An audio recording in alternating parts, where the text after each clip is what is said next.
सहारे से युक्त समझे। इस बात को सुनिश्चित करने के लिए सदैव माननीय मुख्यमंत्री महोदय ने हम सबको प्रेरित किया, हमारा मार्गदर्शन किया और बड़ी संवेदनशीलता के साथ इन उद्देश्यों को पूरा किया है। प्रदेश का बाल विकास एवं पुष्टाहार विभाग इस सिद्धि में एक महत्वपूर्ण भूमिका निभा रहा है। मैं भविष्य में भी इस बात को हम इसी रूप में निभाते रहेंगे। माननीय मुख्यमंत्री महोदय के मार्गदर्शन में निवेदन करूंगा मंत्री महोदया से, श्रीमती स्वाति सिंह जी से, इस अवसर पर माननीय राज्यपाल महोदय, माननीय मुख्यमंत्री महोदय और आप सबका स्वागत करने के लिए पधारें। माननीय मंत्री महोदया।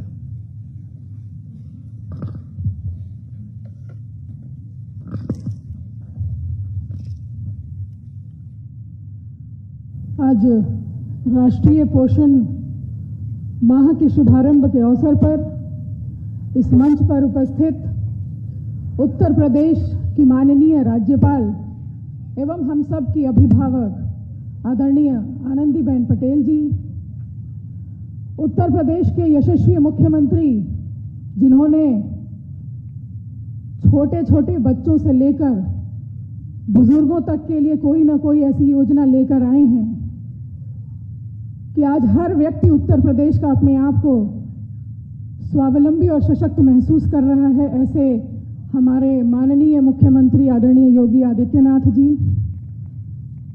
मंच पर उपस्थित महिला कल्याण एवं बाल विकास पुष्टाहार की प्रमुख सचिव हेकाली झिमोमी जी, मेरे विभाग बाल विकास की डायरेक्टर सारिका मोहन जी, पोषण के डायरेक्टर कपिल, लखनऊ के जिला अधिकारी अभिषेक प्रकाश जी, इस सभागार में उपस्थित मेरे विभाग के सभी अधिकारीगण, यहाँ पर बहुत सारी आंगनवाड़ी की कार्यकर्त्री दिख रही हैं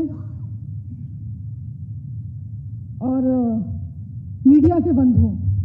कहते हैं कि किसी भी समाज या किसी भी राष्ट्र को अगर आर्थिक और सामाजिक दृष्टि से अगर उसको प्रगति करना है, उसमें विकास करना है, तो ये आवश्यक है कि कुपोषण से उसको दूर किया जाए।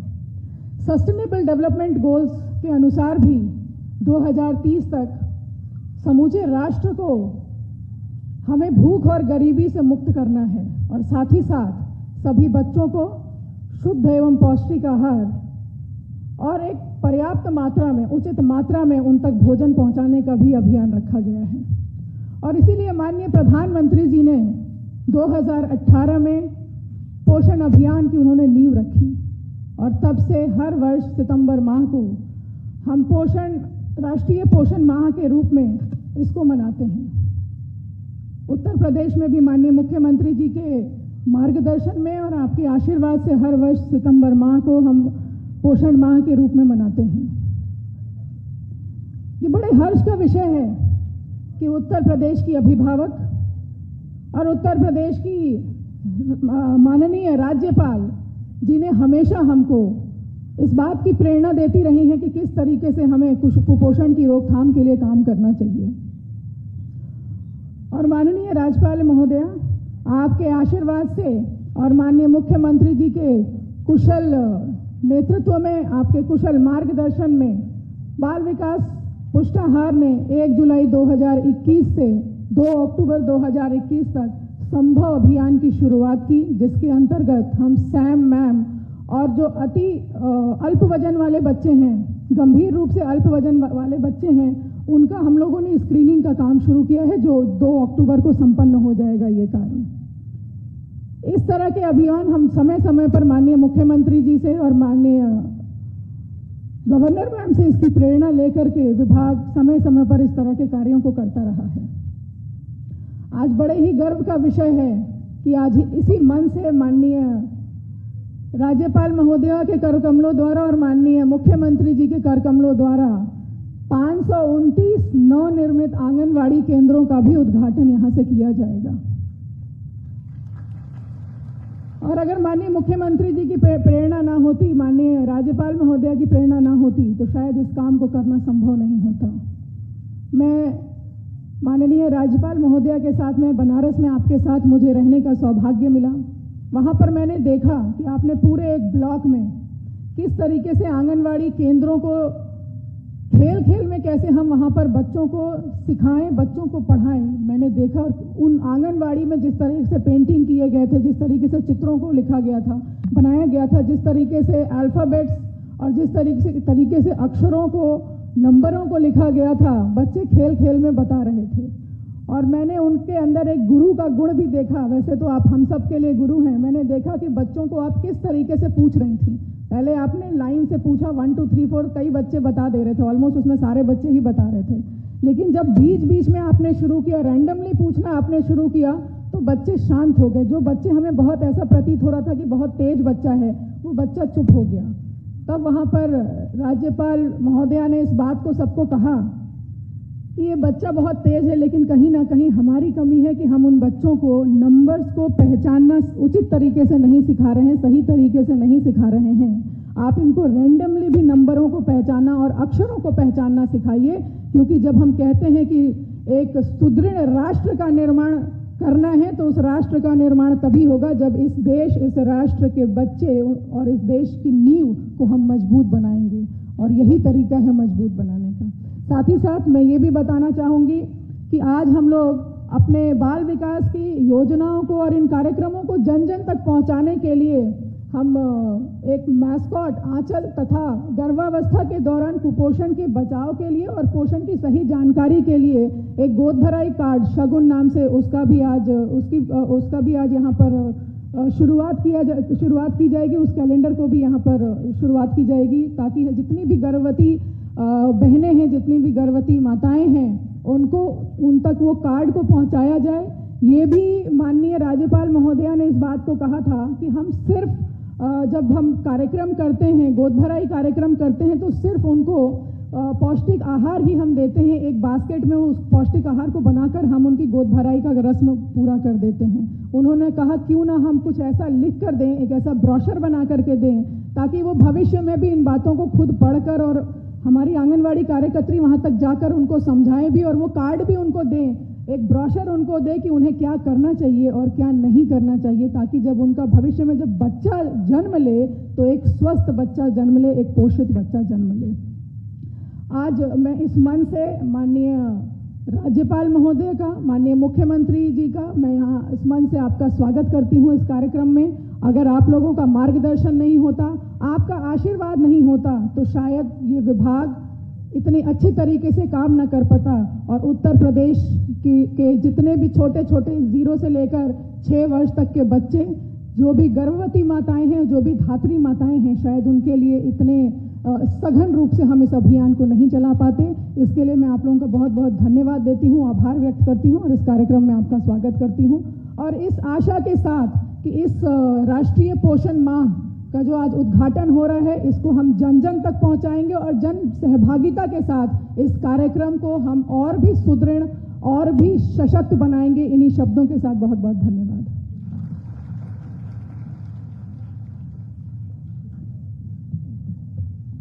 बहुत बहुत आभार माननीय मंत्री महोदय का।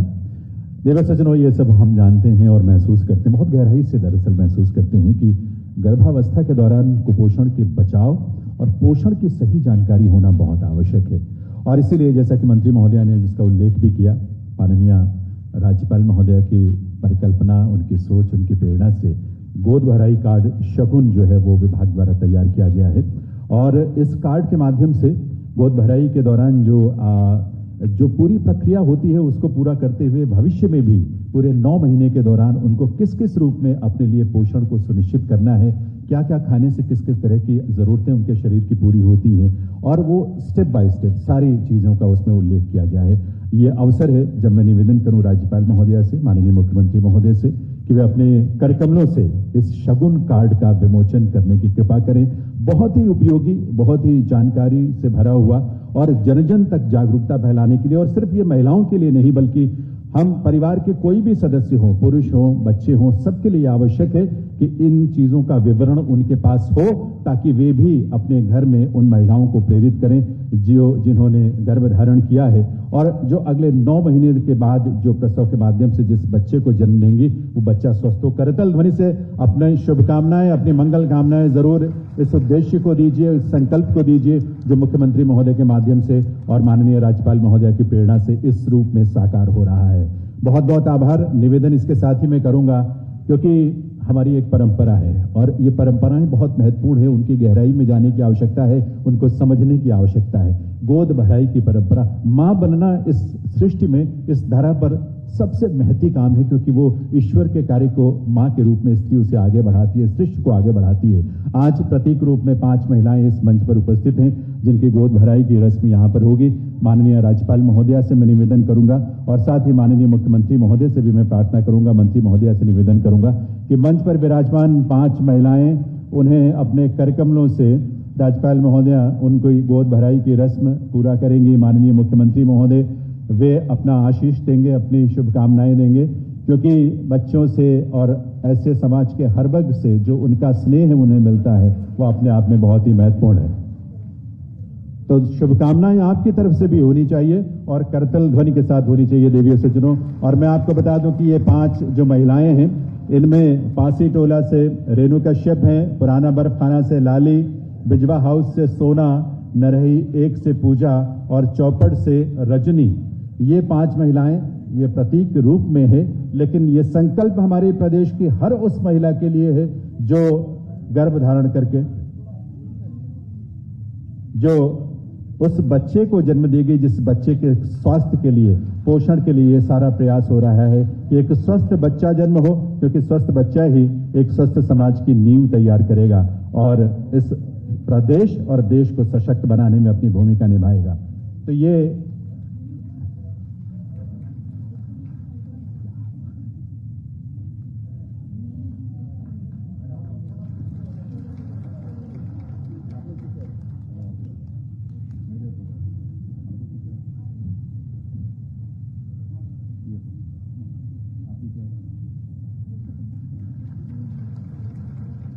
ये पुरानी अति प्राचीन परंपरा, बहुत ही पुरानी परंपरा है, लेकिन इसके पीछे का भाव जो है वो इतना महत्वपूर्ण है। आप अंदाजा लगा सकते हैं, जब भले शिक्षा का अभाव रहा हो किसी युग में, लेकिन उस युग में भी इन परंपराओं के माध्यम से हम स्वास्थ्य को लेकर, पोषण को लेकर कितने जागरूक रहे हैं। हमारी परंपराएं इस बात का द्योतक हैं और इस बात को हमें आज फिर से समझने की और उन्हें अपनाने की और ईमानदारी से अपनाने की आवश्यकता है देवियों सज्जनों। और ये उसी का प्रतीक है जहां 5 महिलाओं को ये गोद भराई की रस्म जो है राज्यपाल महोदया के करकमलों से यहां संपन्न की जा रही है इस मंच पर।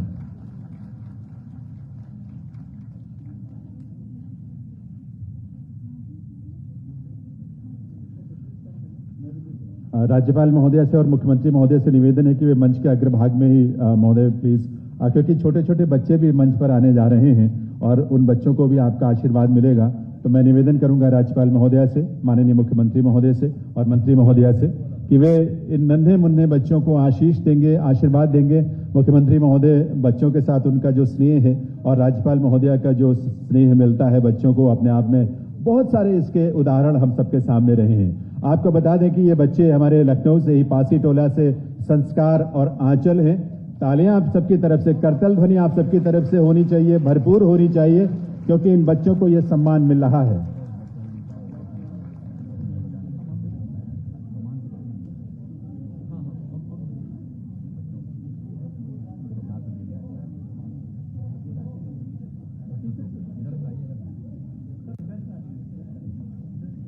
तो ये बच्चों को उपहार राज्यपाल महोदया और मुख्यमंत्री महोदय अपने करकमलों से दे रहे हैं। पासी टोला से संस्कार और आंचल हैं, सब्दल बाग से यश और भावना, इसके अलावा पुराना बर्फखाना से फलक और अन्नत, बिजवा हाउस से सुफियान और अलीजा, भेड़ी वाली गली से प्रिंसी और चौपट से अर्पिता।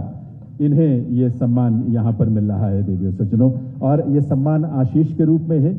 ये फूलों, ये बास्केट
बहुत बहुत आभार माननीय राज्यपाल महोदय का, माननीय मुख्यमंत्री महोदय का।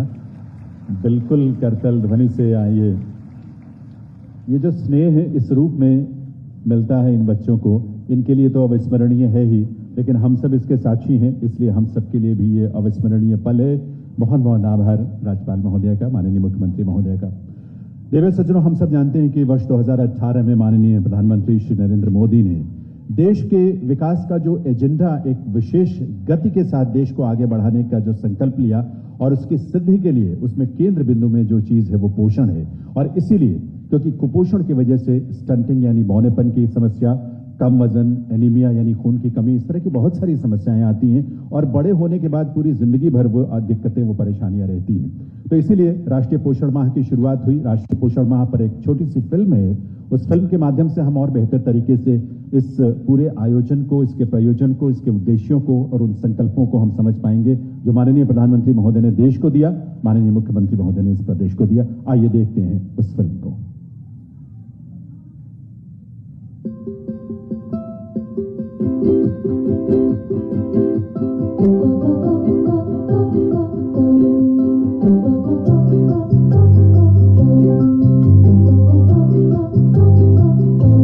पोषण स्वस्थ भारत के सुनहरे कल के सपने की नींव है। इसीलिए सुनहरे भविष्य के सपने को साकार करने के लिए बहुत जरूरी है कुपोषण को दूर करना। माननीय प्रधानमंत्री जी के नेतृत्व में चलाया जा रहा पोषण अभियान कुपोषण को समाप्त करने के संकल्प को दर्शाता है। यदि हम सिर्फ पोषण के अभियान को हर माता, हर शिशु तक अगर पहुंचाने में सफल हुए तो लाखों जीवन बचेंगे।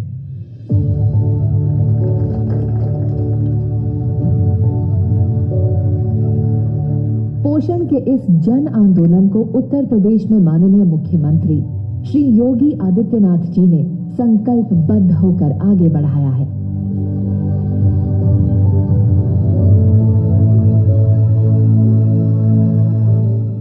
ये लड़ाई केवल एक विभाग की नहीं, एक समन्वित प्रयास, अंतर विभागीय समन्वय के माध्यम से इस कार्यक्रम को आगे बढ़ाने का, और उस कार्यक्रम को आज हम लोग इस राष्ट्रीय पोषण माह के कार्यक्रम के शुभारंभ के साथ आगे बढ़ा रहे हैं। पिछले पोषण माह के दौरान पोषण संबंधी जागरूकता फैलाने के लिए ICDS तथा राज्य पोषण मिशन द्वारा विविध स्तरों पर अनेक गतिविधियों का आयोजन किया गया।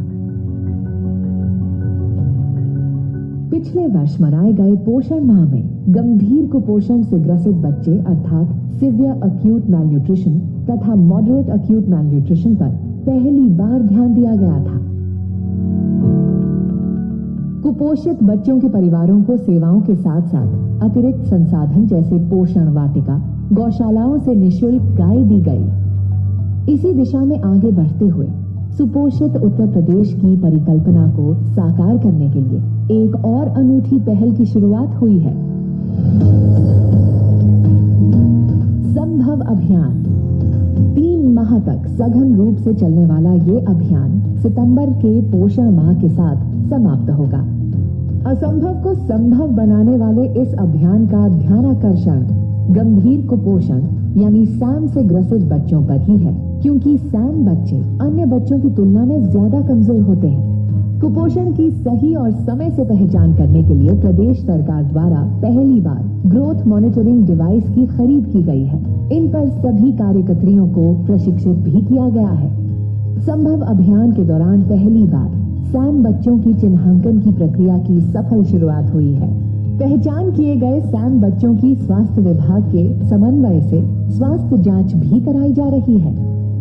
आगामी माहों में कुपोषण के विरुद्ध संभव अभियान को और मजबूत करने पर बल दिया जाएगा तथा एक अंतर विभागीय योजना बनाई जाएगी। घर घर में पोषण की लहर जगाकर ही उत्तर प्रदेश में कुपोषण पर योजनाबद्ध जीत संभव हो पाएगी।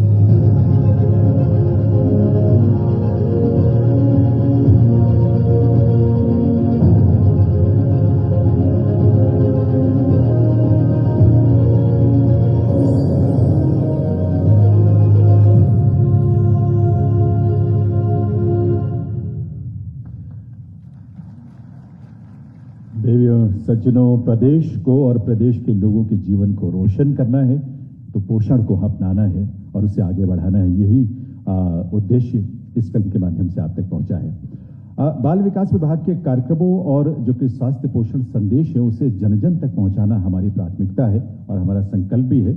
और इसी उद्देश्य से ICDS मास्कट आंचल जो है वो आज यहाँ लॉन्च किया जा रहा है। मैं निवेदन करूंगा माननीय मुख्यमंत्री महोदय से कि वे टैब पर क्लिक करके उसे बटन दबाकर उसका शुभारंभ करेंगे। मास्कट आंचल बहुत ही रोचक है, बहुत ही उद्देश्यपूर्ण।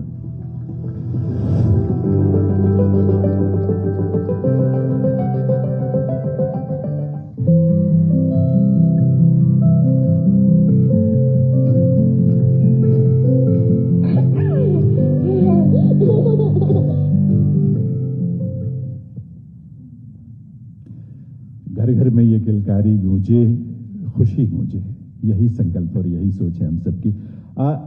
प्रदेश भर में आंगनबाड़ी का जो हमारी पूरा तंत्र है उसको मजबूत करने के लिए माननीय मुख्यमंत्री महोदय सदैव हम सबको प्रेरित करते रहते हैं और इसीलिए प्रदेश में 529 नवनिर्मित आंगनबाड़ी केंद्र बनकर तैयार हैं, जिनका उद्घाटन आज माननीय मुख्यमंत्री महोदय के करकमलों से यहां होने जा रहा है। देवियों सज्जनों, निवेदन है मुख्यमंत्री महोदय से, माननीय राज्यपाल महोदय भी उनके करकमलों से इसका उद्घाटन।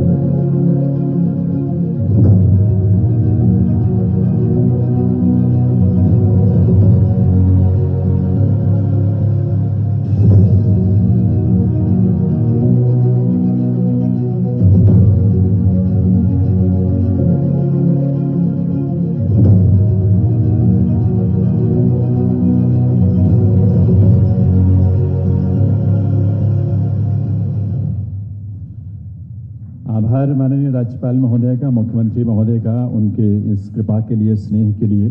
पूरे प्रदेश में 24 जनपदों में ये नवनिर्मित कुल 529 आंगनबाड़ी केंद्र हैं, जो कि 4,142 लाख, लगभग 4,142 लाख रुपए की लागत से बनकर तैयार हुए हैं, जो हमारी इस पूरी प्रक्रिया को और भी मजबूती प्रदान करेंगे। देवियों सज्जनों, माननीय मुख्यमंत्री महोदय और माननीय राज्यपाल महोदय, आप दोनों की सदैव से ये कोशिश रही है और ये प्रेरणा हम सबको मिलती है कि प्रदेश में हम सब बेहतर से बेहतर काम करते हुए जनता की सेवा करें और इस बात के लिए आप हमेशा हमें प्रोत्साहित करते हैं। आज विभाग के फील्ड स्तर के कर्मचारी और अधिकारियों को उत्कृष्ट कार्य के लिए यहाँ पुरस्कृत किया जाना है। मैं राज्यपाल महोदया से और माननीय मुख्यमंत्री महोदय और साथ ही मंत्री महोदया से निवेदन करूंगा कि वे मंच के अग्रभाग में आने की कृपा करें, जहां वे अपने करकमलों से हमारे आंगनबाड़ी केंद्र, आंगनबाड़ी कार्यकर्त्री, मुख्य सेविकाएं तथा बाल विकास परियोजना अधिकारियों को प्रशस्ति पत्र भेंट करके उनको यहां पर सम्मानित करेंगे और इस सब में आपका स्नेह तालियों के रूप में तो जरूर शामिल होगा। सबसे पहले अनीता विश्वकर्मा आंगनबाड़ी कार्यकर्त्री हैं वाराणसी से, उन्हें हम आमंत्रित करते हैं कि वे ये प्रशस्ति पत्र, ये सम्मान राज्यपाल महोदया से और माननीय मुख्यमंत्री महोदय से मंच पर प्राप्त करें और करतल ध्वनि आपकी तरफ से होगी, क्योंकि हम सबकी शुभकामनाएं इन सबके साथ होनी चाहिए जिन्होंने जमीनी स्तर पर अंतिम जन के साथ खड़े होकर काम किया है। अर्चना मौर्य अयोध्या से उन्हें आमंत्रित करता हूं। आंगनबाड़ी कार्यकर्त्री हैं, उनको सम्मानित करने के लिए राज्यपाल महोदया और माननीय मुख्यमंत्री महोदय, आप सबका आशीष मिला। कौशल्या रानी पीलीभीत से, उनको मैं आमंत्रित करता हूं कि वे मंच पर आकर राज्यपाल महोदया से और मुख्यमंत्री महोदय से यह सम्मान प्राप्त करें। कौशल्या रानी, तालियां आप सबकी तरफ से, करतल ध्वनि आप सबकी तरफ से देवियों से जिन्होंने भी मिलनी चाहिए। और इसके बाद सहारनपुर से मोहिनी सैनी को मैं आमंत्रित करूंगा कि वे मंच पर आकर यहां ये सम्मान, ये प्रशस्ति प्राप्त करें। ये प्रशंसा उनके कार्यों के लिए है। मोहिनी सैनी। जौनपुर से प्रतिभा सिंह जी हैं, जिन्हें आमंत्रित करूंगा कि वे आकर ये प्रशस्ति पत्र और ये शॉल के माध्यम से सम्मान और आपकी करतल ध्वनि के माध्यम से ये आप सबकी शुभकामनाएं प्राप्त करें। प्रतिभा सिंह। सरिता देवी मेरठ से उनको आमंत्रित करते हैं। और सरिता देवी के बाद बाराबंकी से शर्मिला देवी, आंगनबाड़ी कार्यकर्त्री हैं आप भी, आपको भी ये सम्मान यहां उत्कृष्ट कार्य हेतु प्रदान किया जा रहा है। शर्मिला देवी बाराबंकी से। सुनीता देवी इसके बाद मैनपुरी से, उनको मैं आमंत्रित करता हूं कि वे मंच पर आएं। सुनीता देवी मैनपुरी से, आंगनबाड़ी कार्यकर्त्री, उनका भी यहां सम्मान किया जाएगा। इसके बाद रामपुर से तरन्नुम, उन्हें आमंत्रित करता हूं मंच पर आने के लिए। निवेदन करता हूं कि वे आकर यह सम्मान प्राप्त करें। शॉल और प्रशस्ति पत्र यहां इस मंच पर। कानपुर देहात से उषा जी हैं, आंगनबाड़ी कार्यकर्त्री, उनको मैं आमंत्रित करता हूं। आंगनबाड़ी कार्यकर्त्री हैं जो सेवा भाव से अपने कर्तव्य को पूरा करती हैं। इसके बाद मुख्य सेविका बाराबंकी से पारा अधिकारी, उनको मैं आमंत्रित करता हूं। पारा अधिकारी मुख्य सेविका बाराबंकी से, उन्हें भी इस अवसर पर प्रशस्ति पत्र भेंट करके और शॉल भेंट करके सम्मानित किया जा रहा है। आप सबकी करतल ध्वनि उन सबको भी मिलनी चाहिए। मुख्य सेविका रेणु पांडे वाराणसी से, आमंत्रित करता हूं रेणु जी को कि वे आकर ये सम्मान प्राप्त करें। मुख्य सेविका रेणु पांडे जी। सुबोध हैं मेरठ से, मुख्य सेविका, उन्हें आमंत्रित करता हूं कि वे आएं और आकर ये सम्मान यहां पर प्राप्त करें। और हमारे बाल विकास परियोजना अधिकारी जिन्होंने उत्कृष्ट कार्य किया, अतेंद्र कुमार मेरठ से, उन्हें यह सम्मान राज्यपाल महोदया और मुख्यमंत्री महोदय के करकमलों से प्राप्त हो रहा है। और बाल विकास परियोजना अधिकारी कानपुर नगर से रत्ना श्रीवास्तव जी, उन्हें भी आमंत्रित करता हूं कि वे भी ये सम्मान प्राप्त करें। करतल ध्वनि एक बार सभी के लिए। और देवी सज्जनों, नए 90 बाल विकास परियोजना अधिकारियों की नियुक्ति जो है लोक सेवा आयोग द्वारा की गई है। आज यहां उनमें से 10 को यहां नियुक्ति पत्र प्रदान किया जाएगा और ये पत्र प्रदान करेंगे माननीय राज्यपाल महोदय, मुख्यमंत्री महोदय। और इसमें सबसे पहले मैं जिनको आमंत्रित करना चाहता हूं, सुश्री शिवानी गुप्ता, नवनियुक्त बाल विकास परियोजना अधिकारी नियुक्ति पत्र प्राप्त करेंगे ये राज्यपाल महोदया और मुख्यमंत्री महोदय से। श्री यश मेहता,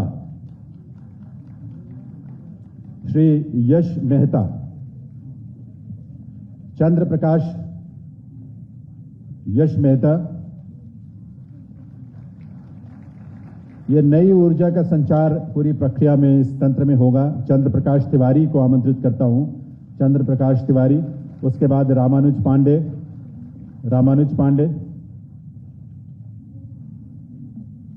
पांडे के बाद राहुल सिंह, श्री ओम प्रकाश,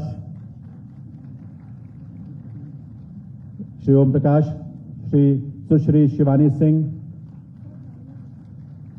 श्रीमती मीनाक्षी पांडे, श्री आकाश डालमिया,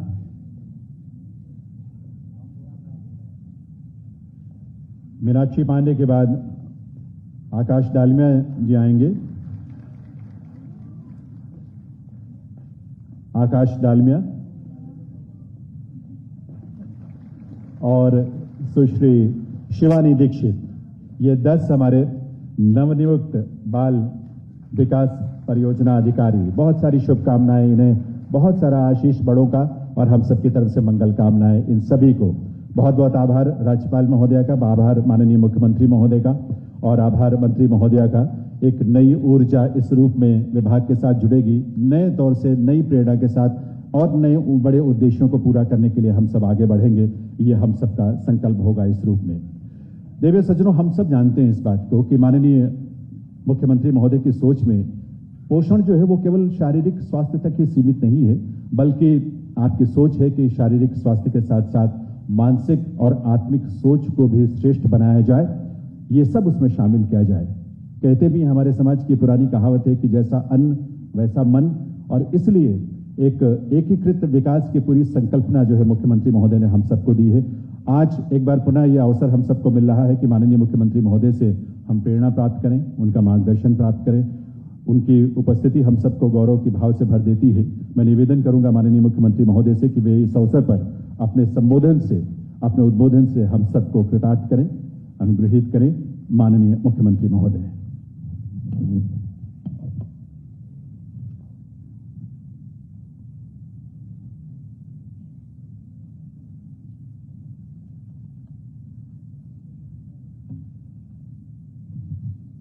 राष्ट्रीय पोषण माह 2021 के आज के शुभारंभ कार्यक्रम में अपना मार्गदर्शन और आशीर्वाद प्रदान करने के लिए हम सबके बीच में उपस्थित प्रदेश की माननीय राज्यपाल आदरणीय श्रीमती आनंदीबेन पटेल जी,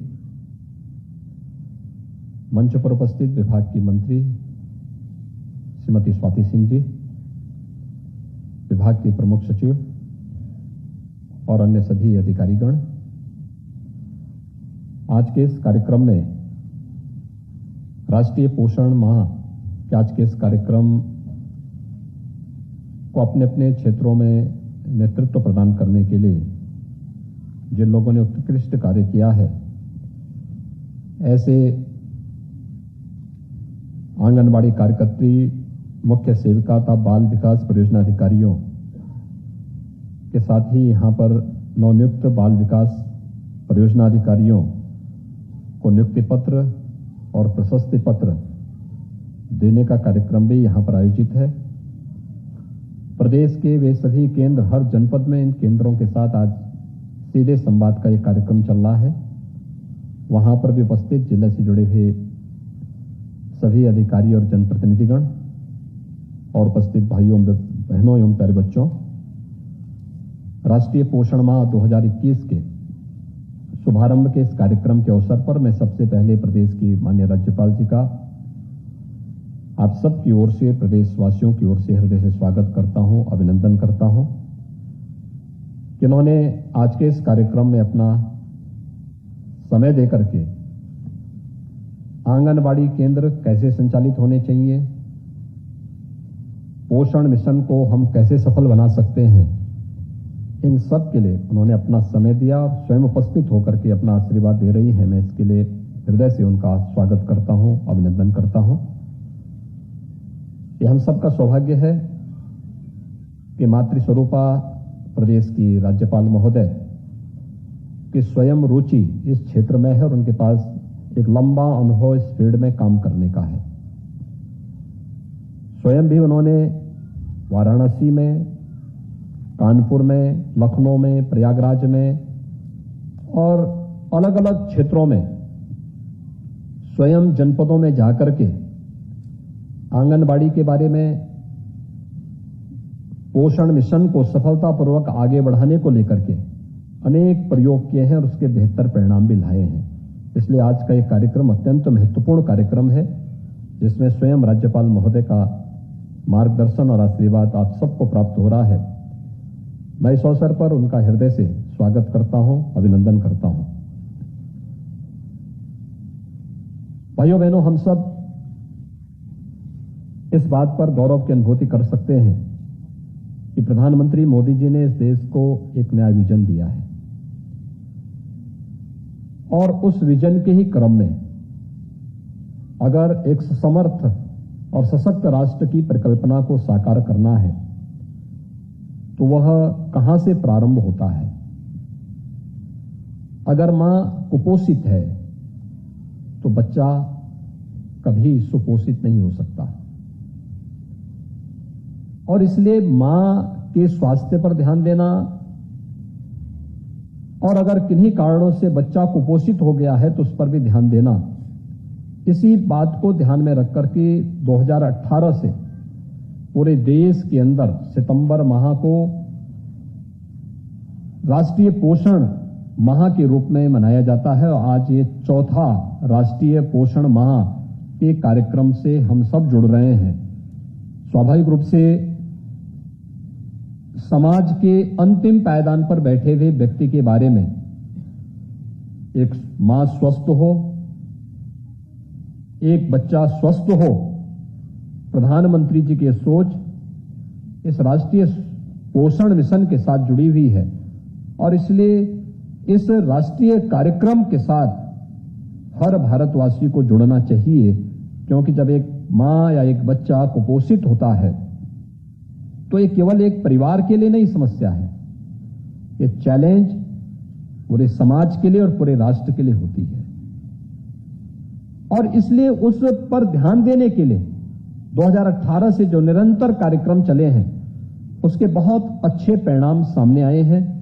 उन परिणामों का ही फलस्वरूप है कि आज जो अनेक प्रकार के कार्यक्रम चल रहे हैं, इन कार्यक्रमों के क्रम में हम सबको जो एक माह तक चलने वाले इस कार्यक्रम में जो 4 श्रेणियां विभाजित की गई हैं, उसमें प्रथम सप्ताह में जितने भी हमारे सरकारी स्कूल हैं, आवासीय स्कूल हैं, आंगनबाड़ी हैं, ग्राम पंचायत की अतिरिक्त भूमि पर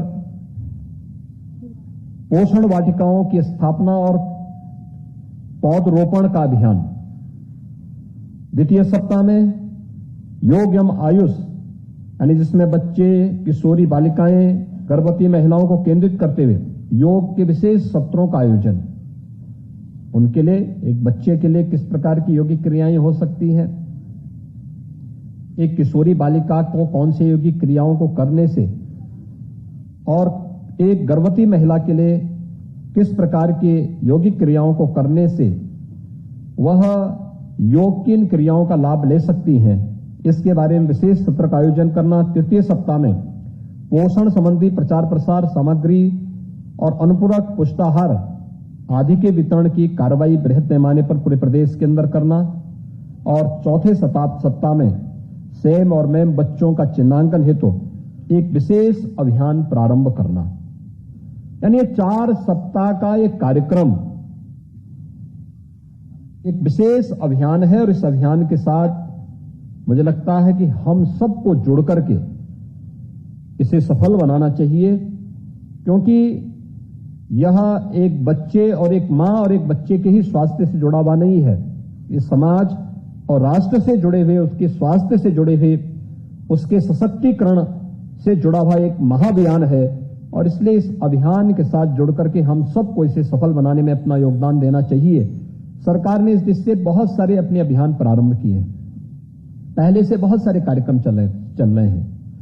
अनेक अभिनव प्रयोग प्रधानमंत्री जी के स्तर पर, राज्यपाल महोदय के स्तर पर, विभाग के स्तर पर, शासन स्तर पर इस पर हुए हैं, और उससे बेहतर परिणाम भी सामने आए हैं। उस बेहतर परिणाम के साथ अगर हम जुड़ेंगे तो उसके बेहतर परिणाम आए हैं, और उस बेहतर परिणाम का ही आज यहां पर प्रदर्शन है कि उत्कृष्ट प्रदर्शन करने वाली आंगनबाड़ी कार्यकर्त्री, मुख्य सेविका तथा बाल विकास परियोजना अधिकारियों को यहां पर अभी राज्यपाल महोदय के कर कमलों से उन्हें प्रशस्ति पत्र भी दिया गया है। मैं इन सभी को हृदय से बधाई देता हूं, इन सबको हृदय से उनको अपनी शुभकामनाएं देता हूं। मुझे प्रसन्नता है कि प्रदेश में आज 529 आंगनबाड़ी केंद्रों की भी स्थापना और माननीय राज्यपाल महोदय के कर कमलों से उनका उद्घाटन का कार्यक्रम अभी संपन्न हुआ है। राज्यपाल महोदय हमेशा इस बात के लिए चिंतित रहती थी कि प्रदेश के अंदर बहुत बड़ी संख्या में आंगनबाड़ी केंद्र ऐसे हैं जहां पर वे किराए के भवन पे चलते हैं, एक अस्थायी भवन पे चल रहे हैं। क्या हम उन्हें अस्थायी भवन दे सकते हैं? और मुझे प्रसन्नता है कि विभाग ने इस कार्रवाई को तेजी के साथ आगे बढ़ाया है। आज 529 का लोकार्पण हुआ है, और मैं विश्वास करूंगा कि हम लोगों ने ग्रामीण और शहरी क्षेत्र की जो प्राथमिकताएं तय की हैं, उन प्राथमिकताओं में आंगनबाड़ी का अपना स्वयं भी भवन हो और उसके लिए भूमि के आवंटन के साथ साथ इस कार्रवाई को समयबद्ध ढंग से आगे बढ़ाने की जो कार्रवाई चल रही है, एक साथ हम इस कार्यक्रम को सभी आंगनबाड़ी को अपने स्वयं के भवन में स्थापित कर सकें, इस दृष्टि से हम इसे मिशन मोड पर लेकर के बहुत शीघ्र माननीय राज्यपाल महोदय के कर कमलों से उन सभी आंगनबाड़ी केंद्रों का भी उद्घाटन कर सकें, ये हमारा प्रयास होना चाहिए और हमें इसे एक अभियान के रूप में आगे बढ़ाना चाहिए। कोरोना कालखंड के दौरान यद्यपि हम लोग उस कार्यक्रम को आगे बढ़ाने में पूरी तरह सफल नहीं हो पाए, जो हम लोगों का प्रयास था कि 2020 से आंगनबाड़ी और हमारे बेसिक शिक्षा परिषद के विद्यालय एक ही केंद्र के पास आसपास सटे थे। आंगनबाड़ी को प्री प्राइमरी के रूप में आगे बढ़ाने की कार्रवाई, ये बच्चे जो 3 वर्ष के होते हैं, 3 वर्ष के बाद आंगनबाड़ी में आना प्रारंभ करते हैं। 3 से 5 आयु के वर्ग के बच्चे जब आंगनबाड़ी केंद्रों में विभिन्न गतिविधियों के साथ जुड़ते हैं, तो क्या हम इसे प्री प्राइमरी के रूप में आगे बढ़ा करके उन बच्चों के न केवल स्वास्थ्य के बारे में, शारीरिक और मानसिक स्वास्थ्य के बारे में, बल्कि वे स्कूली पाठ्यक्रम के साथ जुड़ करके धीरे धीरे स्कूल के प्रति उनकी रुचि बढ़ सके, इस भाव के साथ हम लोगों को एक कार्यक्रम चलाना था। लेकिन कोरोना महामारी के दौरान इस कार्यक्रम को आगे बढ़ाने में हमें समस्या खड़ी हुई। आज कोरोना उत्तर प्रदेश के अंदर लगभग नियंत्रण में है। आज ही अगर आप उत्तर प्रदेश के अंदर देखेंगे तो 24 करोड़ की आबादी में मात्र 22 मामले आए हैं कोरोना पॉजिटिव के।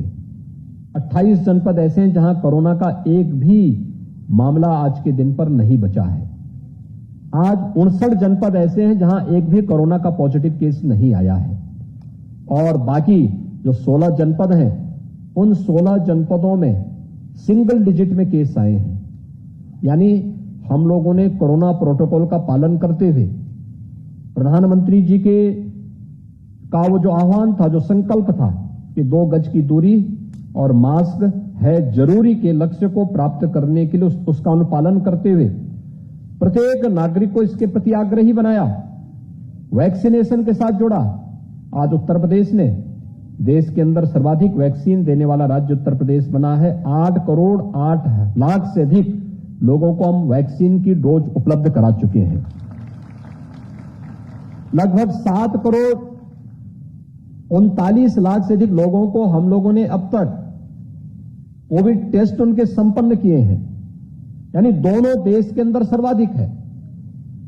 और इस कालयक हमारे लिए सबसे उपयुक्त कालखंड है जब आंगनबाड़ी की गतिविधियों को भी हम आगे बढ़ा करके कोरोना प्रोटोकॉल का पालन करते हुए इन गतिविधियों को आगे बढ़ा करके पोषण माह के इन कार्यक्रमों को सफलतापूर्वक आगे बढ़ा सकें। और आज इस अवसर पर नवनियुक्त बाल विकास परियोजना अधिकारियों की ऐसे 90 जो लोक सेवा उत्तर प्रदेश लोक सेवा आयोग से चयनित हुए हैं, ऐसे अधिकारियों का चयन संपन्न होने के बाद आज राज्यपाल महोदय के कर कमलों से उन्हें यहां पर नियुक्ति पत्र भी वितरण होने का कार्यक्रम संपन्न हो रहा है। मैं नवनियुक्त बाल विकास परियोजना अधिकारियों को उनके चयन के लिए उन्हें बधाई देता हूं। उत्तर प्रदेश लोक सेवा आयोग को समयबद्ध ढंग से इस कार्यक्रम को आगे बढ़ाने के लिए हृदय से धन्यवाद भी देता हूं और आप सबसे अपेक्षा रखता हूं कि चयन की प्रक्रिया आपने देखी होगी कितनी पारदर्शी थी। आपको कहीं सिफारिश कराने की आवश्यकता नहीं पड़ी होगी। मेरिट के आधार पर सारे कार्यक्रम हुए हैं। जब सरकार मेरिट के आधार पर आपका चयन करवा रही है, उस प्रकार की सुविधा दे रही है, उस प्रकार का मंच दे रही है, तो सरकार ये अपेक्षा आप सबसे रखती है कि आप भी इस मिशन के साथ जुड़ करके ईमानदारी पूर्वक परिणाम दीजिए, क्योंकि बच्चे ये ईश्वर की कृति है। उसके लिए शासन के द्वारा अन्य जो सहायता है ये उस तक पहुंचना चाहिए। एक ईश्वरीय कार्य है और उस ईश्वरीय कार्य के साथ अगर हम सब जुड़ते हैं तो ये मान करके चलिए कि हम स्वयं को धन्य करते हैं, क्योंकि यह आप राष्ट्र की आधारशिला को मजबूत कर रहे हैं। और एक कुपोषित बच्चे और एक कुपोषित मां से ये उम्मीद नहीं की जा सकती कि वह समाज और राष्ट्र की वर्तमान की चुनौतियों का सामना करने के लिए समाज के साथ खड़ी हो सके। अनेक प्रोग्राम हैं, अनेक कार्यक्रम हैं, उन कार्यक्रमों के साथ हमें जुड़ना होगा, उन कार्यक्रमों को ईमानदारी के साथ पहुंचाना होगा। और महिला सशक्तिकरण की दिशा में तो बहुत सारे कदम बढ़ाए गए हैं।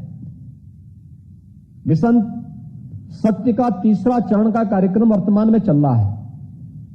इस कार्यक्रम में आप देख रहे होंगे कि महिला पुलिस यानी आरक्षी जो 30,000 की संख्या में प्रदेश के अंदर भर्ती की गई थी, उन सबको महिला पुलिस बीट अधिकारी के रूप में तैनाती दी गई है।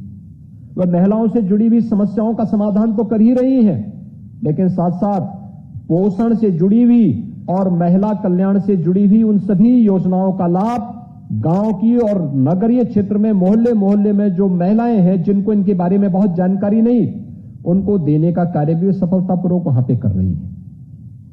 दूसरा, इस अभियान को कैसे हम सफलतापूर्वक आगे बढ़ा सकते हैं, इसमें बहुत बड़ा कार्य हो सकता है। हमारी आंगनवाड़ी यहां पर है।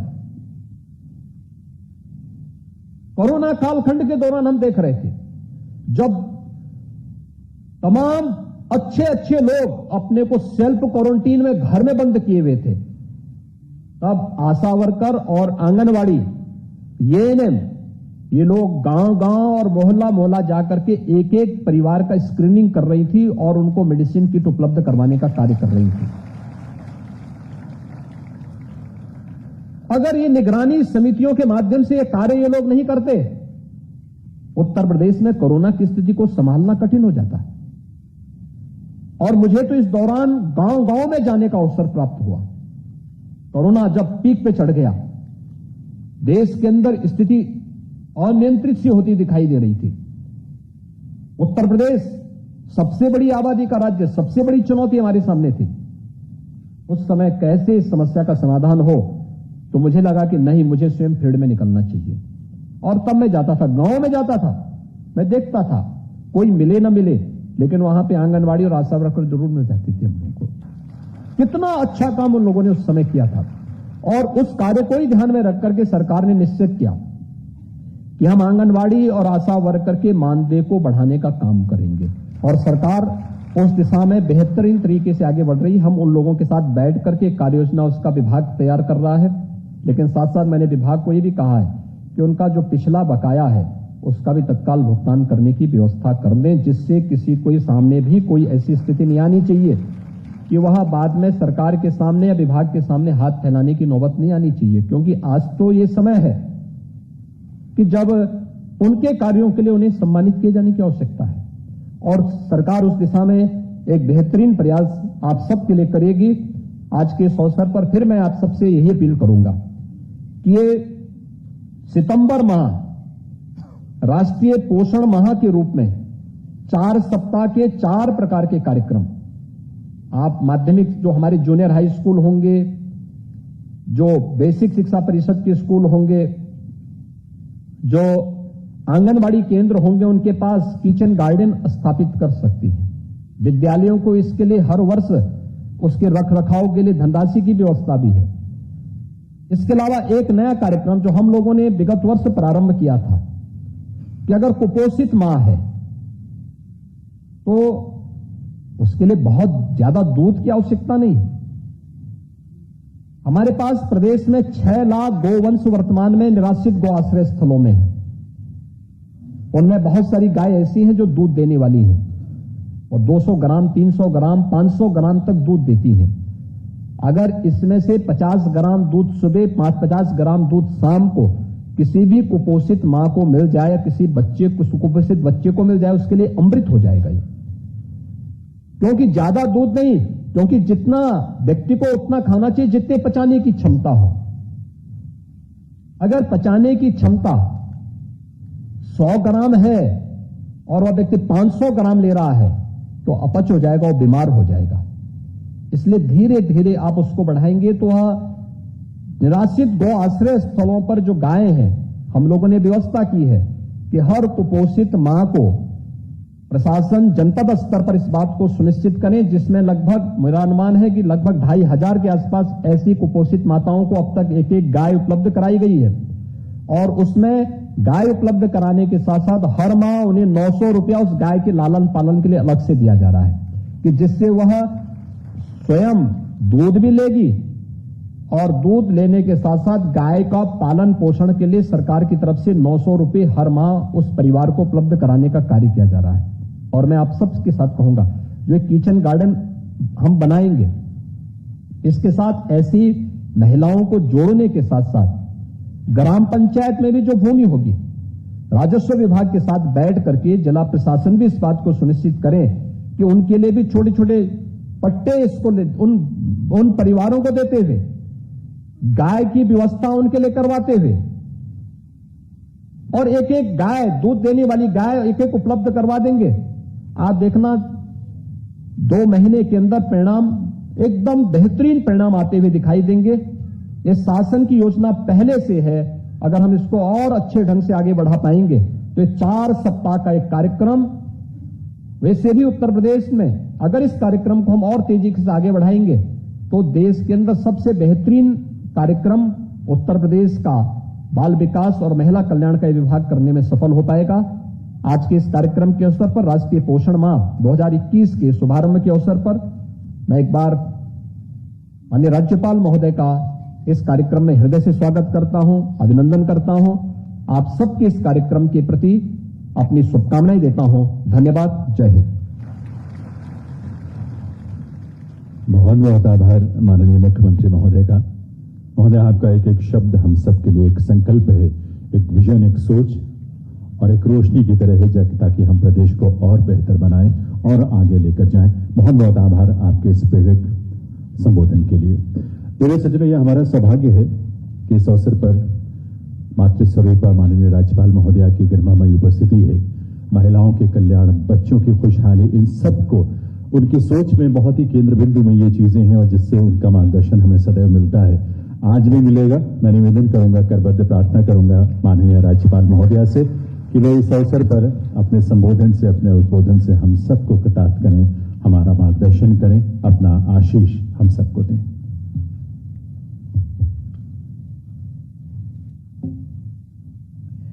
राज्य के यशस्वी मुख्यमंत्री आदरणीय योगी जी, मंत्री श्री स्वाति सिंह, मंच पर विराजमान सौ महानुभाव, विभाग के सभी अधिकारी श्री, जिसको आज सम्मानित किया गया है, ऐसी सभी हमारी कार्यकर्त्री बहनें जिसको नया ऑर्डर प्राप्त हुआ है, उनको भी धन्यवाद देती हूं। आज का ये विषय मेरे लिए तो बहुत ही दिल की नजीक है। मैं जब मंत्री बनी तब ऐसा सुनने में आता था कि एसीएस कौन है, और सामान्यतः मंत्रियों के मन में और एसीएस के मन में, अधिकारियों के मन में ये रहता है कि राजस्व, पीडब्ल्यूडी विभाग मिले तो अच्छा है, सबका ध्यान उस पर ही रहता है। यदि महिला बाल कल्याण मिल गया तो बड़ी सजा हो गई, ऐसा मानते हैं। मंत्रियों में भी वही भाव रहता है कि मुझे तो महिला कल्याण दिया है। अब सोचिए, भारत में 50% महिलाएं हैं और 25% बच्चे हैं। इस 75% लोगों की ओर देखने का रवैया हमारा होना चाहिए मित्रों। यदि भारत को, हमारी महिलाओं को, हमारे बच्चों को सशक्त बनाना है, संस्कारी बनाना है, स्वस्थ बनाना है, तो ये डिपार्टमेंट पर सबसे ज्यादा ध्यान होना चाहिए। और जो श्रेष्ठ एसीएस हो, श्रेष्ठ मैं तो कहती हूँ, जो दौड़ता रहता है जिलों में, तालुका प्लेस पर, गांव-गांव, वो ही अच्छा महिला बाल कल्याण चला सकता है। क्योंकि हमें पता ही नहीं है नीचे गांव में, एक गांव में भी 4, 6, 7 आंगनबाड़ी होती है और आपकी एक गांव में 10, 12 महिलाएं काम कर रही है, आशा वर्कर काम कर रही है। तो कितना बड़ा एक जुट सरकार के साथ जुड़ा हुआ है। तो सरकार की हर इंफॉर्मेशन ये जो नीचे स्टाफ है उसके द्वारा सरकार के पास आ सकती है मित्रों। दूसरा, सभी अपने अपने तरीके से काम करते हैं। महिला बाल विभाग वो करेगा, हेल्थ विभाग ये करेगा, पीडब्ल्यूडी वो करेगा, वो करेगा, लेकिन जो डिपार्टमेंट के बीच में संकलन होना चाहिए इसका भी थोड़ा सा अभाव नहीं कहूंगी, लेकिन सोच अभी बनी नहीं है मित्रों। मैं कई आंगनवाड़ियों में जा रही हूं, एक प्रवास में, एक डिस्ट्रिक्ट में 1 आंगनवाड़ी 2 आंगनवाड़ी तो रहती ही है। अभी देखिए, मैंने कई आंगनवाड़ी में ये पूछा हमारी कार्यकर्त्रियों को कि गोद भराई की रस्म तो हुई, लेकिन ये महिलाओं की डिलीवरी कौन सी हॉस्पिटल में होने वाली है? तो एक दूसरे के सामने देखने लगे और मुझे जवाब ये मिला कि वो तो आशा वर्कर देखती है। आंगनवाड़ी एक, आप उसको भोजन करवाते हो, व्यंजन बनाने सिखाते हो, तो इतना तो आपको पता होना चाहिए कि कौन सी हॉस्पिटल में हमारी ये महिलाओं की डिलीवरी होने वाली है। ये बहुत जरूरी है। दूसरा, जो 5,000 रुपया मिलता है, 5,000 रुपया मिलता है सगर्भा माता को खाने पीने के लिए। अब महिलाओं को पूछो तो वो तो बोलती ही नहीं है, क्योंकि शायद मेरी भाषा समझ नहीं होगी। क्या पैसा लाते हो बैंक में से? क्या खरीदते हो? क्या खाते हो? कौन लाता है? तो वो तो चुप रहती है। अभी मैं एक फर्रुखाबाद जिले में जाकर आई तो वहां मैंने कहा कि एक काम कीजिए, वहां हमारे यूनिवर्सिटी के 2 वीसी थे, आंगनवाड़ी में जो टॉयज वगैरह देने के लिए आए थे। तो मैंने कहा कि आप एक प्रोजेक्ट बनाइए, यूनिवर्सिटी के साथ संबंध करने वाली जो कॉलेज है, और वहां ही कोई कॉलेज है, गांव के आसपास एरिया में कॉलेज है, तो उनके स्टूडेंट्स, जितनी गांव में महिलाएं हैं 10 गांव तय करो, 15 गांव तय करो, और इसमें जितनी सगर्भा माता है उसके बैंक अकाउंट में कितने पैसे कब जमा हुआ, और इसमें से विड्रॉ कब हुआ, कितना हुआ, और क्या फायदा उसको हुआ। वेट तो होता ही रहता है, तो 1 महीने के बाद, 2 महीने के बाद वो लाए तो उसके वेट में कोई चेंज हुआ कि नहीं, वेट बढ़ा कि नहीं, बीमार होती थी तो धीरे धीरे करके बीमारी कम हो रही है। ऐसे कई बिंदुओं पर इसका स्टडी करने की बात में कही है कि आप स्टडी करिए। और दूसरी बात यह है कि जो टीबी वाले बच्चे हैं, 500 रुपया तो मिलता है मित्रों, करोड़ों रुपया का खर्च हम करते हैं, लेकिन इंप्लीमेंटेशन क्या होता है कि नहीं। 500 रुपया में से वे लोग क्या लाते हैं और बच्चों को क्या खिलाते हैं, उसका भी स्टडी करने की आवश्यकता है। और इसी वजह से यूनिवर्सिटी को इनके साथ जोड़ना और वे प्रोजेक्ट बनाए और इसमें से क्या परिणाम आता है वो परिणाम ये सरकार के सामने रखें, कि जिसकी वजह से हमें पता चला कि हम जो तिजोरी में से वहां भेज रहे इसका सही में इसका लाभ प्राप्त हुआ है कि नहीं हुआ है। यदि कम हुआ है या ज्यादा हुआ है, थोड़ा सा रह गया है, तो और हम आगे चलकर इसमें देखभाल कर सकते हैं, अच्छी तरह से इंप्लीमेंटेशन करवा सकते हैं।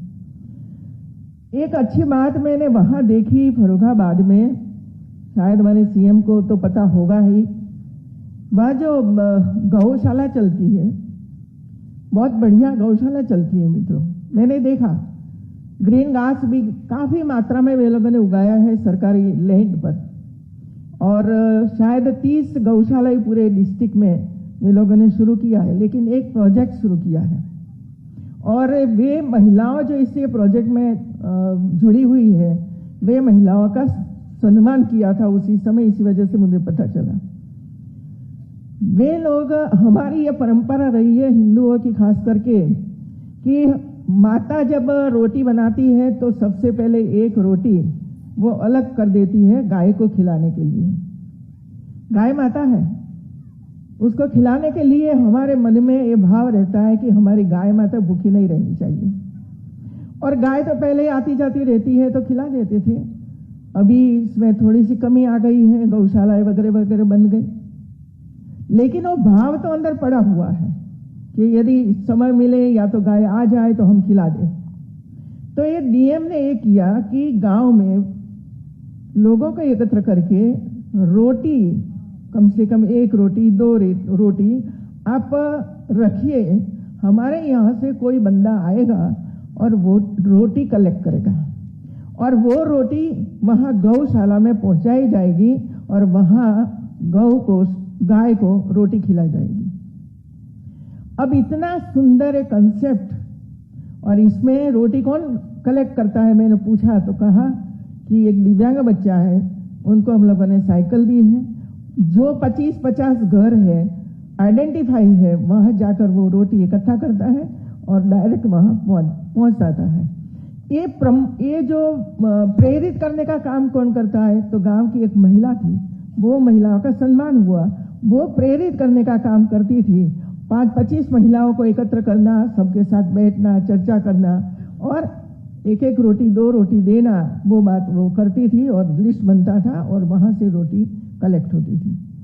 मुझे बहुत अच्छा लगा कि ये तो एक अच्छा पवित्र काम है, पुण्य का काम है मित्रों, लेकिन मुझे लगा कि इसमें एक और आप जोड़ दो। क्या जोड़ना?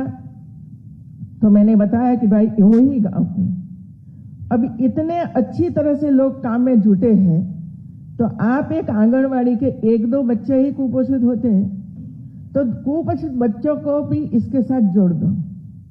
जो 4 महिलाएं काम कर रही है वो 4 महिला ही और वहां की ग्राम प्रधान, ये तीनों मिलकर जितने अपने अपने आंगनवाड़ी में बच्चे हैं कुपोषित, उनके साथ जोड़ो, कुछ न कुछ खिलाएंगे, दूध पिलाएंगे या अपने घर से कुछ लेकर वे लोगों को खिलाएंगे, तो मुझे लगता है कि कुपोषण में से जल्दी हमें हमारी यूपी को बाहर निकाल सकते हैं मित्रों। जनता को जोड़ना बहुत ही जरूरी है मित्रों।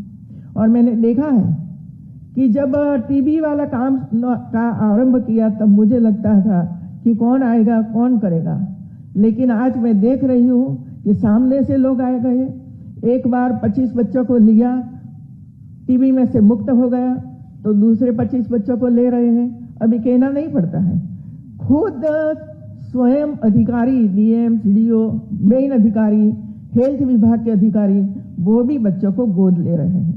जो ये भाव हमारे समाज में पड़ा हुआ है, तो हम कुपोषित बच्चों को भी इसके साथ जोड़ सकते हैं। मैंने एक वहां भी कहा कि आप ग्राम प्रधान, इसके साथ आशा वर्कर और इसके साथ कार्यकर्त्री, तीनों को उपस्थित रखिए और ये तीनों मिलकर आंगनवाड़ी के साथ संबंधित जितनी योजना है, सभी योजनाओं का अमलीकरण ग्राम प्रधान के द्वारा, सपोर्ट के द्वारा पूरे गांव में अमलीकरण करवा सकते हैं। वहां एक ग्राम प्रधान भी था, एक नहीं था लेकिन 10-15 थे। तो एक ग्राम प्रधान को मैंने पूछा कि आप क्या कर रहे हो, तो उन्होंने कहा कि अभी तो 2 महीना 3 महीना ही हुआ है, तो मैं सोच रहा हूं कि मैं क्या कर सकता हूं। देखिए कोरी स्लेट है, आप जो चाहे वो करवा सकते हो इससे। यदि उसको प्रेरित किया जाए कि भाई ये रोड तो बनाना है, पानी की व्यवस्था भी करना है, सब कुछ करना है, लेकिन आपके गांव को कोरोना मुक्त बनाइए, आपके गांव को टीबी मुक्त बनाइए, आपके गांव को कुपोषण मुक्त गांव बनाइए। ये 3-4 संकल्प यदि हमारे ग्राम प्रधान कर देते हैं, वो तो होगा ही, क्योंकि डीएम सीडीओ है, वो तो विकास का काम करते रहते हैं। एक रोड बनाना है वो तो जब मंजूर हो जाएगा तो ऑटोमेटिक बन जाएगा। मतलब ये हुआ कि जो नए हमारे ग्राम प्रधान है वो ग्राम प्रधानों की स्लेट एकदम कोरी है। जो 5 साल करके गए, 10 साल करके गए तो उनकी सोच अलग बनी हुई होगी, लेकिन इतने ज्यादा चुनकर आए हैं, महिलाएं काफी चुनकर आई है, उनको हम प्रेरित करेंगे तो मुझे लगता है कि ये काम बहुत ही सरलता से हो जाएगा। दूसरा है, जब आंगनवाड़ी में जाते हैं तो बहुत अलग अलग प्रकार की व्यंजन, अलग अलग प्रकार की वानगी हम बोलते हैं, वो बनाकर पूरा स्टेज पर रखते हैं। तो मैं पूछती हूँ कभी कभी कि क्या ये सब जो आज आपने बनाया है वो महिला के घर पर बनता है? तो उन्होंने कहा हम काउंसलिंग तो करते हैं, काउंसलिंग से काम नहीं चलेगा। काउंसलिंग तो आपको बोलेंगे कि ऐसी तरह करना, वो करना, वो करना, लेकिन सही में मैं बताऊं, क्योंकि मैं 10 साल वो क्षेत्र को देखकर आई हूं, वहां स्थिति है वो वही भी थी, नहीं थी ऐसा नहीं है। घर में माँ तो खेत में जाती है, घर का काम काज करती रहती है, 2-3 बच्चे भी होते हैं। इस सब काम में से कोई माँ, और दूसरा घर में अभी तो गैस आया, उसी समय तो गैस भी नहीं था। यदि कुछ गर्म करके बच्चों को खिलाना है तो मिट्टी का तेल लाओ, प्राइमस जलाओ, लकड़ी जलाओ, गर्म करो, कोई नहीं करेगा, कोई नहीं करता है। अभी ये जो घर में गैस वगैरह आ रहा है तो शायद हम प्रयास करेंगे तो होता है कि थोड़ा थोड़ा करके वो लोग गर्म करके खिलाएंगे, लेकिन आप उसको काउंसलिंग करो, लेकिन इसमें कुपोषित बच्चों को केंद्र में रखिए। उनकी माता के घर पर जाकर उसको बोलो कि मेरी उपस्थिति में ये लड्डू बनाइए इसमें से, तो ये 1 वीक तक चलेगा ही, और वो बनाएगी आपकी उपस्थिति में। यदि आप अंकुरित मग या तो अंकुरित चने करवाते हो तो आप बोलो कि कल मैं आऊंगी तो अंकुरित करके रखना है और बच्चों को खिलाना है। ऐसे इम्प्लीमेंटेशन यदि हम करवा सकते हैं वे लोगों के पास, तो जो राज्य सरकार दे रही है, करोड़ों रुपया का खर्च कर रही है, उसका लाभ वो लोगों ले सकते हैं। आंगनवाड़ी में ज्यादातर मैं देखती हूँ दिवाले, तो जो कुछ लिखा है सब मोस्टली शायद 10% होगा हिंदी में, बाकी सब अंग्रेजी में लिखा हुआ है। तो मैं पूछती हूँ कि क्या इंग्लिश मीडियम की आंगनवाड़ी है? तो फिर नहीं। तो इतना अंग्रेजी क्यों कर रहे हो भाई? मुझे पता नहीं चलता है कि एक छोटे बच्चे 3 साल के, 4 साल के बच्चों के सामने मातृभाषा का महत्व होना चाहिए हमारे सामने। और राष्ट्र की हिंदी भाषा की कमेटियां पूरे देश भर में जाकर हिंदी भाषा को बढ़ावा देने के लिए प्रयास कर रही है, और जो हिंदी भाषी स्टेट है वहां के छोटे छोटे बच्चों को अंग्रेजी में सिखा रहे हो।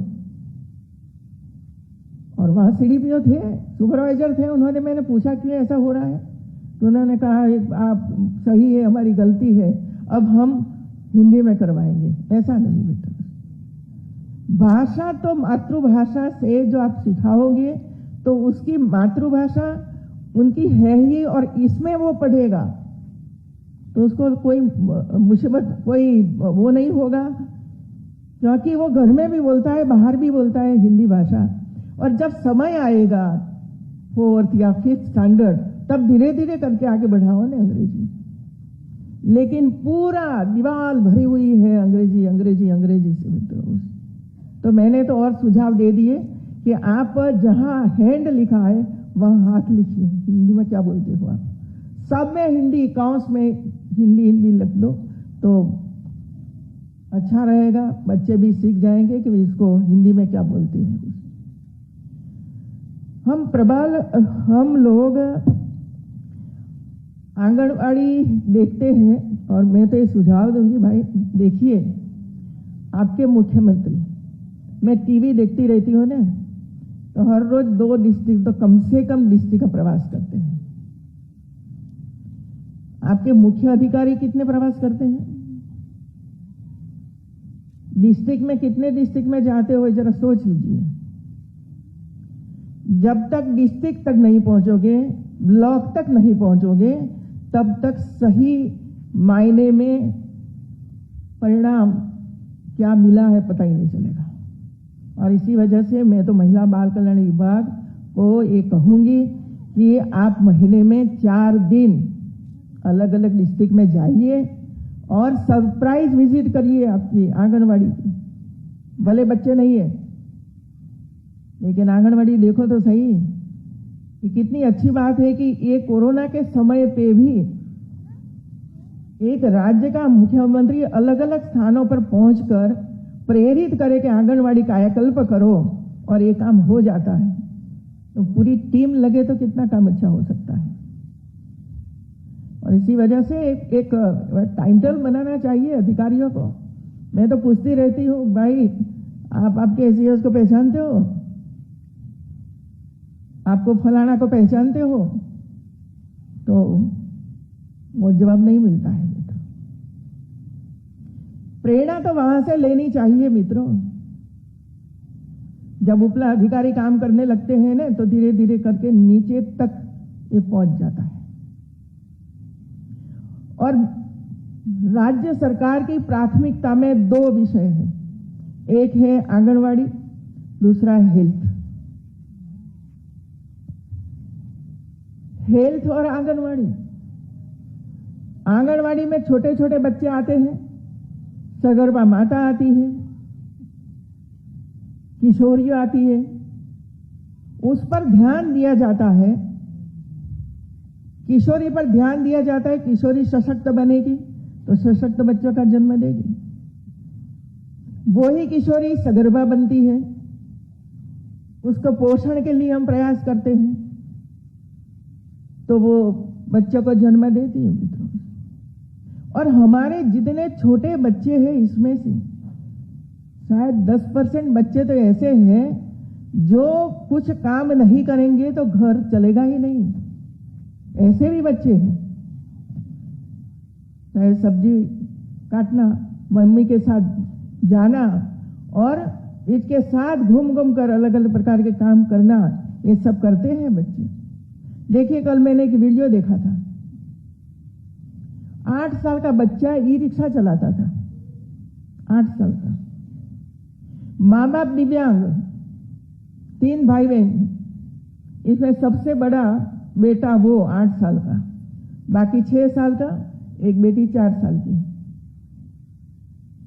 ई रिक्शा वो चलाता था, सुबह में पढ़ता था और शाम को 4 बजे के बाद ई रिक्शा लेकर कुछ न कुछ मुसाफिर को इधर से उधर, या तो कुछ काम है तो इधर से उधर वो जाता था और कमाकर घर पर पैसे लाता था। ऐसे भी बच्चे हैं हमारे यहाँ जो वो काम कर रहे हैं और फिर भी पढ़ रहे हैं। तो हमारा काम तो वो है कि ऐसे कितने बच्चे हमारे यहाँ हैं कि जो घर पर भी उसको कुछ न कुछ काम करना पड़ता है और फिर पढ़ने के लिए आता है। कभी लेट भी हो जाते होंगे, कभी नहीं भी आते होंगे, तो उस पर भी हमारा ध्यान होना ही चाहिए मित्रों। आंगनवाड़ी कार्यकर्ती और उसकी हेल्पर, कितना स्टाफ है आपके पास, तो देखिए कोई डिपार्टमेंट ऐसा नहीं है कि जिसका बंदा गांव में बैठा हो। एक आध डिपार्टमेंट है, रेवेन्यू है तो ग्राम सेवक वाले, बाकी महिला बाल कल्याण विभाग एक ऐसा विभाग है कि इसका गांव में 1 नहीं, 2 नहीं, 5-5, 10-10 लोग गांव में बैठे हुए हैं, कार्यकर्त्री के रूप में, हेल्पर के रूप में, आशा वर्कर के रूप में। इतनी स्ट्रेंथ है हमारे पास।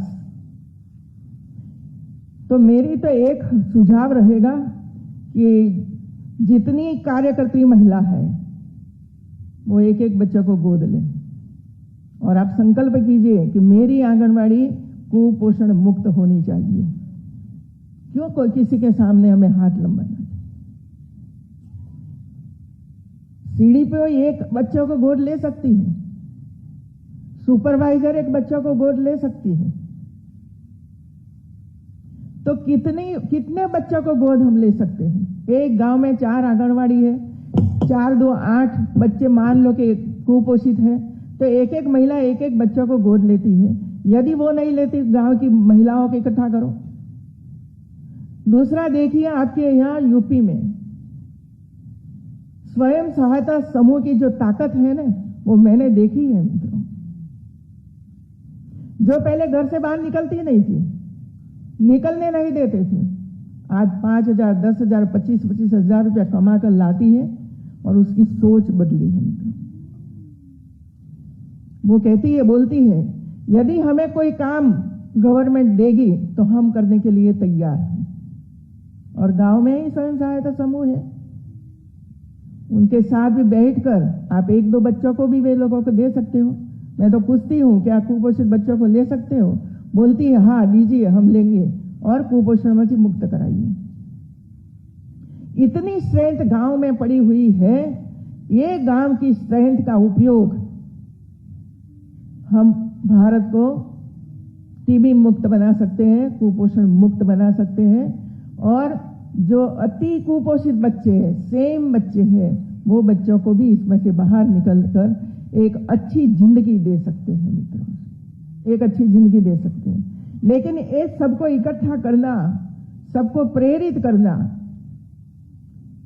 ये काम है डिपार्टमेंट का, और वे काम डिपार्टमेंट अच्छी तरह से कर सकता है। और मैंने देखा है कि लोग तैयार है काम करने के लिए, चाहे यूनिवर्सिटी को, चाहे कॉलेज को, चाहे कॉलेज के प्रिंसिपल हो, सब लोग तैयार है ये सब काम करने के लिए। इसी वजह से मैंने कहा कि सबको इकट्ठा करना, और जहां डीएम सक्रिय है वहां ये काम वे लोग कर देते हैं और दिखा देते हैं कि हम लोगों ने ये काम करके दिखाया है। और हमारी इतनी आंगनवाड़ी में एक भी बच्चा कुपोषित नहीं है, वो भी मैंने देखा है।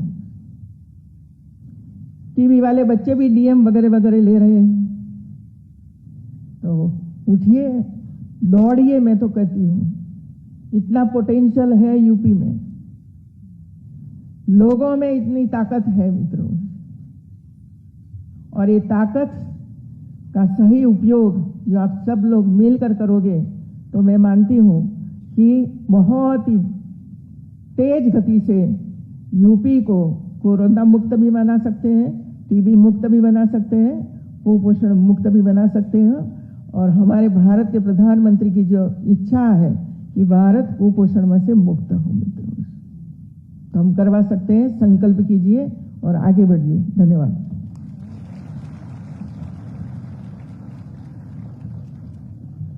बहुत बहुत आभार माननीय राज्यपाल महोदय का।